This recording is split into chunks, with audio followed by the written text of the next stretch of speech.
Hi, good evening, everyone. It's Bob Duff. Happy Sunday. Hope you all are well. Thank you for joining me on my live, my regular Instagram live on Sundays. Um, Again, hope everyone is doing well tonight. Give it a few minutes for folks to join in. Hello, everyone. Glad that you're all with me tonight. And again, we'll give it just a few minutes for folks to join in, see what's going on, and excuse me. Hopefully, everyone is well. I have some just short updates tonight for folks, so I won't take up too much time with that. And talk a little bit about what I did today and Friday. Thanks, Kadeem. And then answer some questions on COVID, that, or any other subject that you would like. So, all right, let's see. Hey, Starbucks Darien, how are you guys?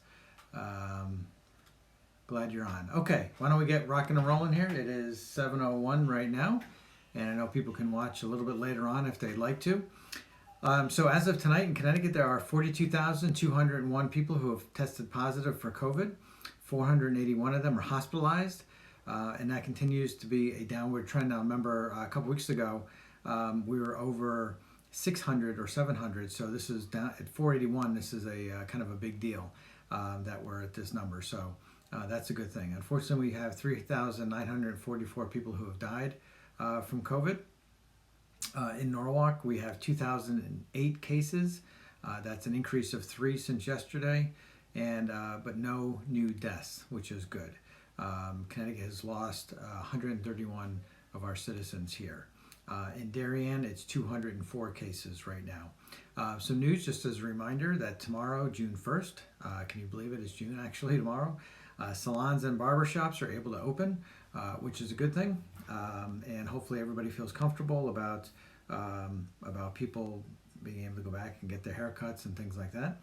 I will say that Zach's barbershop over on Connecticut Avenue, I saw him today, and he said that if there's senior citizens or anybody who's very uncomfortable about getting their haircut but wants their haircut, or seniors or others who may have health issues, he will be very happy to arrange a time where you are the only person in the barbershop. So if you'd like, feel free to message me, and I'll get you his number, and I can give you a cell number directly. But Zach of Zach's Barbershop on Connecticut Avenue is willing to do private or one-on-one in the morning, so that if people are uncomfortable or don't feel like they want to have their haircut with other people there.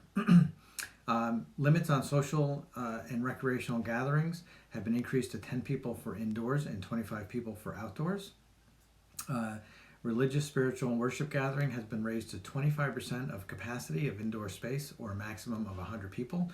So, for example, if your church can fit 1,000 people, you can only get 100 people in. If your church or synagogue or place of worship can only fit in 50 people, you can only get 25% of that. Okay? And then the numbers will probably go up at some point. Wednesday on my Facebook Live will be Town Clerk Rick McQuaid, and he'll be on Wednesday at 7 o'clock. People have asked me, they have made some issues of whether or not people are following the rules and things like that, businesses, stuff like that. You can always call 211 to report that in. Or you can call the local health department. Now, this is not necessarily to fine them or to do something that is more harsh. It's a lot of times it's education right now. So obviously, want everybody to be safe and things like that. So basically, it's 211 or call local health department. They're entrusted right now on enforcing the state executive orders that the governor has put out. Remember, your physical and mental health are really important, so keep that in mind, please. So I go out walking every day with my dog. I go out for a run, and I find, those times are good. Even if it's 20, 25 minutes, I'll go for a walk after this. It's good to just make sure you're clearing your mind and that stress that's out there, and that you're taking time to breathe and think and listen to the birds, or watch the squirrels or the rabbits that are out at night, or things like that, or just have a time where you maybe have some time to yourself. So your physical and mental health is important. So today, besides all that, I'm just going to get into real quick, is that I was at Friday, I was at a rally, or not a rally, I should say. It's more of just a time where people are getting together, kindred spirits, I guess, up in Hartford at the state capitol. There are about, I'd say, probably 300 people or so um, to rally to kind of speak about the injustice of George Floyd out in Minnesota. And then today there was another protest about that in Norwalk at 1 o'clock this afternoon. I would say that I'm very, very pleased and thankful that the Norwalk Police and the Police Chiefs Association and other police departments around the state have put out statements that have basically put down what the other officers have done, and saying that that is not warranted and that should never have happened, and that in fact these officers should be prosecuted. So it was a very peaceful protest today. It started off at the Stop and Shop on Connecticut Avenue. It went into the street on Connecticut Avenue, and then went up Connecticut Avenue, and then onto Scribner, and then down 95, and I guess it ended up over at the police department. So I put out a statement today that I just want to make sure that I wanted to read to everybody in case you didn't see it. My statement said that, and the one that I wrote this morning, it said, every American in every community should stand up and speak out against police violence. What happened to George Floyd is shameful, and yet another example of why none of us can tolerate a double standard of justice. Mr. Floyd's death is nothing short of murder, erodes the very freedoms police are charged to protect, and the officers should be prosecuted to the fullest extent of the law. The open wound of racism will never heal if this country doesn't directly confront the disparities that exist within our legal, healthcare, and educational institutions. Let's march, but also let's act. So I hope everybody understands that I think it's important that we not only march today, but we also act beyond that. Many of us have fought against intolerance and racism in our communities, and a lot of times these issues aren't always big issues like you see on TV. There are smaller issues that occur sometimes at boards of education, or sometimes in other local boards or commissions. So they're not the things that make the headlines, but they're the subtle things that keep people back or don't allow them to flourish to their fullest potential. We've seen with the COVID pandemic, the things that are out there right now, such as healthcare disparities, educational disparities, because not every child in this country or this state has the ability to distance learn. We've seen the healthcare disparities where not every one of our healthcare providers has the proper protective equipment, and that nursing homes in particular, where seniors are and where we have people who work there are mostly persons of color, do not have the same kind of equipment as other places do. And we've seen many times where in our legal system, especially where if you're not white, you will get treated differently. So we have to, all of us, because it erodes all of our freedoms if we don't deal with this and we don't confront it head on. And it's an open wound in America, and really the open wound that we have is the fact that we haven't confronted these things. These things are really, really important for us. Again, it's healthcare and ensuring that folks have access to healthcare. It's education and ensuring that everyone has the opportunity to be educated and live to their fullest potential. It's legal to make sure that everybody has the opportunity to being treated fairly through our legal system, whether it's police, whether it's the courts, or any other way. Nobody should be in danger when they're jogging in a place like Georgia and then get shot because of the color of their skin. Nobody should be afraid to go to a church or synagogue or mosque because of their religion. And nobody should be afraid because of their sexuality. So all these things are really important to us. So somebody asked me earlier, what's your plan of action? My plan of action is to continue to work against intolerance, to continue to work for equality. And I want more people to join me in that fight. I want people to join me in the fight towards better health care. I want people to join me in the fight for better housing. I want people to join me in the fight for better educational systems. We win those battles from time to time. But again, COVID-19 has shown the cracks in the system and where they are, and what we need to do. So we've got to, we've got to work towards a better system for everyone. And those are hard conversations. Those require difficult decisions, not always popular decisions, but we need everybody. If everybody's there with us, we need to do it. Okay, so let me take some of your questions. I did see some things rolling through. I didn't mean to get on a soapbox there, but I thought it was important to discuss that and to kick that off in case anybody else has any other questions on that, or kick it off for part of our conversations. Councilman Roberts, I see, is on, and I was there this afternoon. I knew you were there too, so thank you. See, Ron Vargas, is there good news? I think I did. I gave some good news there today.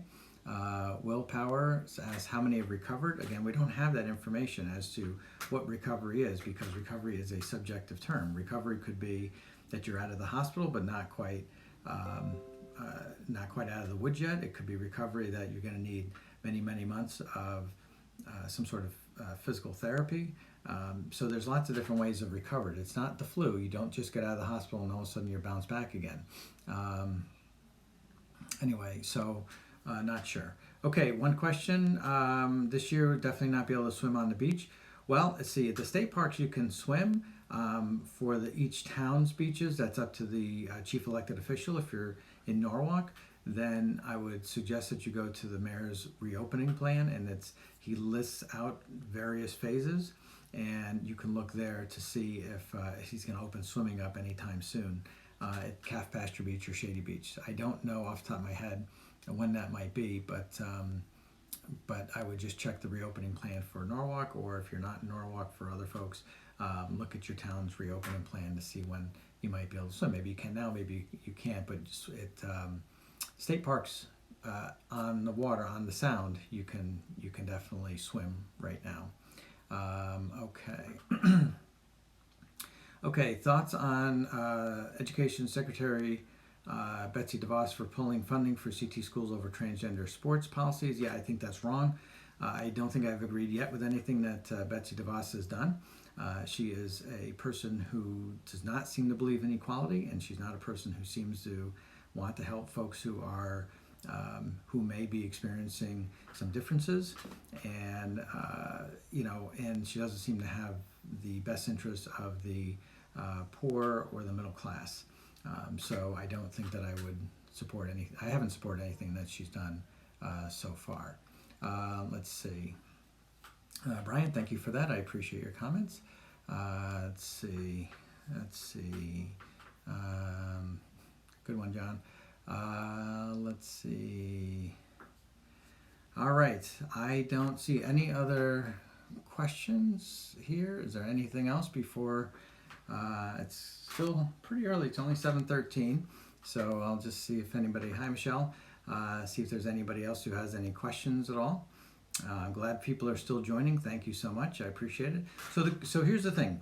So there's been some good news in the sense that the restrictions are getting, some of the restrictions are getting lifted. That there's changes going on. That we're kind of slowly reopening. That hair salons and things like that will be open. The governor has gone from 10 now indoors and 25 outdoors, which is good. We still have to be very careful. So it doesn't mean to be careless. We all still have to do what we need to do. And the reason I mention that is because there's the World Health Organization and the CDC are differing a little bit on masks.